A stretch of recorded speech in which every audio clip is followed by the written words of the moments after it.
ஒருத்தருக்கு வந்து சந்திரன் ஆகாத கிரகமா இருக்குன்னு வச்சுக்கலாம். யாரோ ஒருத்தருக்கு வந்து சந்திரன் ஆகாம இருக்கு, ஒரு 8ஆம் அதிபதியா இருக்கு அப்படி வச்சுக்கலாம். 8ஆம் அதிபதியா இருக்கு, அல்லது உங்களுக்கு எதிர்மறையான பிரச்சனை கொடுக்குற கிரகமா இருக்கு, ஒரு அவயோகியாவே இருக்குன்னு வச்சுக்கலாம். இப்ப நீங்க நிறைய படிச்சிருப்பீங்க, அவயோகியா கூட இருக்குன்னு வச்சுக்கலாம். இப்ப நம்ம தண்ணி வந்து குடிக்காம இருக்க முடியுமா, இல்ல சாப்பிடாம இருக்க முடியுமா? சந்திரனுடைய காரகத்துவ பொருள், முக்கியமான பொருள் சந்திரன், சாப்பாடு, உணவு, அம்மா எல்லாம் இருக்கு இல்லையா? இப்ப அம்மா இல்லாம நம்ம எப்படி வந்திருக்க முடியும்?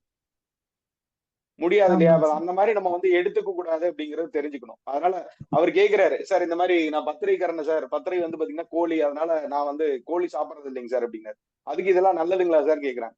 சரி கோழி சாப்பிடாம என்ன சார் சாதிச்சீங்கன்னு கேட்டவர. இல்ல சார் எனக்கு ஒண்ணும் பெருசா டிஃபரன்ஸ் தெரியல அப்படின்னு சொல்லியிருக்காங்க. இப்ப நீங்க சாப்பிடுறது அப்படிங்கறது நம்ம வந்து பாத்தீங்கன்னா எடுத்துக்கலாம். சாப்பிடுறது அப்படிங்கிறது எல்லாருக்குமே வந்து பாத்தீங்கன்னா பொதுவானது. ஒவ்வொரு தனி மனிதனுக்குமே உணவு, உடை, இருப்பிடம் அப்படிங்கிறது பொதுவானது தானே. அதே மாதிரி இந்த இப்ப சாதாரணமா இப்ப ஒரு சிக்கன் சாப்பிடுறாங்க, நான்வெஜ்ஜா இருக்கிறாங்க, நான்வெஜ் பிரியரா இருக்காங்கன்னா சிக்கன் சாப்பிடுவாங்க, அதனால பரவாயில்ல. அதுல இந்த கரணம் அப்படிங்கிற அதுல வந்து நம்ம பார்க்க வேண்டிய அவசியம் அப்படிங்கிறது வந்து பாத்தீங்கன்னா இல்லை.